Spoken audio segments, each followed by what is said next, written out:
Today, we're diving into an ancient text, but we're not just looking for wisdom. We're looking for a hidden code, a code that could completely reframe how we think about cause and effect, and maybe even the reality we build with our own words. It really all boils down to this one question. Think about your life for a second. Is it all just random chance, a roll of the dice? Or could it be that the very language we use, the way we structure our thoughts, is actually shaping our destiny in ways we never even realized? To find an answer, we have to go way back, about 2,500 years actually.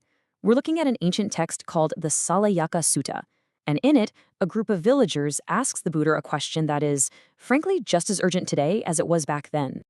I mean, this is it, right? The timeless question. Why is it that some people just seem to be born lucky, with health, happiness, everything going their way, while others seem to face struggle from their very first breath? It's the ultimate question about fairness, about destiny. So you'd probably expect some super complex philosophical answer, right? Something that takes years to unpack. But the Buddha's response was surprisingly direct. It was almost like he laid out a blueprint, a kind of operating manual for how human experience works. So here's the top-level answer. The Buddha basically said it all comes down to our conduct. He split everything we do into two buckets: unwholesome conduct, which you guessed it, leads to suffering, and wholesome conduct, which leads to happiness. Seems simple enough, right? But the real story is in the details. So he then broke down this unwholesome conduct into 10 specific actions, and he organized them into these 3 groups you see here: things we do with our body, things we do with our speech, and things we do with our mind. Let's take a quick look at what they are. Okay, first up, the body. The 3 big ones are pretty straightforward. Taking a life, so causing physical harm, taking what's not given, which is just a classic way of saying stealing, and sexual misconduct that causes harm to others. Next, we've got speech, and this one has 4 parts. Lying, of course. Then there's divisive speech, saying things just to pit people against each other. Third is harsh speech, just cruel language. And finally, idle chatter, basically pointless talk that just fills the air. And finally, we get to the mind, the internal stuff. This is about greedily wanting what other people have, actively wishing for others to be harmed, and holding a fundamentally twisted understanding of how reality works. So, that's the list. But is it really just a list of rules? And this is where things get really, really interesting. Because those translations we just went through, they're perfectly accurate. But they're only the first layer. What if there's a deeper code buried in the original Pali language that tells a much richer story? To crack this code, we have to ask a totally different kind of question. We need to stop asking, what do these words mean, and start asking, what do these words feel like? What pictures, what sensations did they create in the minds of the people who heard them for the very first time?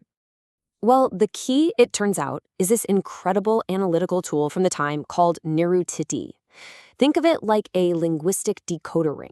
It goes way beyond the dictionary. It breaks a word down to its absolute roots to get at the speaker's true intent, the visceral, metaphorical image they were trying to paint in your mind. It lets us cut through centuries of translation and get right to the core feeling of a word. So let's use this key. We're going to apply this Niruti method to 2 of those unwholesome actions we just talked about, and just watch as they transform from kind of boring concepts into these powerful, unforgettable visual metaphors. And this really gets us to the heart of what we're talking about today. We're going to try to translate these ancient ideas, not just into different words, but into visceral, modern images that we can really feel. Let's start with an action of speech. Furusa vacha. Okay, the standard translation is harsh speech. It's correct, but it's a little flat, isn't it? But when we apply niruti, when we go back to the root, we get a translation that is so much more potent. Barbed words. Just let that sink in for a second. Barbed words. It immediately gives you a physical sensation, doesn't it? You can almost feel it. And that shows you the difference right there. Harsh speech is an abstract idea, but barbed words, that describes an experience. It's about language that doesn't just fly by, it actually hooks into you. It tears something on the way in, and then it just stays there, festering, causing pain long after the words were spoken.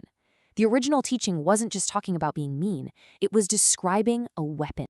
Okay, let's take another one, this time from the mind, Micha Ditti. Again, the standard translation is wrong view. Accurate, sure, but still pretty abstract. The Neruti analysis, though, it reveals something way more dramatic. An inverted landscape. An inverted landscape? I mean, you get this incredibly powerful, surreal image of the entire world turned completely on its head. And this isn't just about having a different opinion or getting a fact wrong. This is about a fundamental, total misperception of reality. It's like trying to live your life believing that gravity pushes things up instead of pulling them down. Imagine trying to build a house or a life based on that idea. You're literally trying to build your foundation on the sky. It's guaranteed to collapse, not because you're a bad person, but because you are completely out of sync with the way things actually work. So, what happens when we start applying this deeper, more visual understanding to the entire teaching? Well, the whole framework shifts. It stops being a boring list of do this, don't do that. The flip side of these unwholesome actions, the 10 wholesome actions, suddenly becomes so much more profound. They aren't just good deeds that you do to, rack up points. They are acts of alignment. They're about seeing the landscape right side up and then acting in a way that makes sense. And that right there brings us to the biggest takeaway of all. This ancient text isn't describing a moral code that's imposed on us from the outside. It's describing something more like a physics of consciousness. It's suggesting that our actions, our barbed words, our inverted views, they aren't just being judged by some cosmic force. They are the cosmic force. They are the actual building blocks we use to construct the world we experience every single day. Which leaves all of us with a final question to think about. If these ancient words could hold such powerful, hidden landscapes inside them, what about the words we use every day? What unseen worlds are we building, or maybe tearing down, with the language we choose to use right here, right now?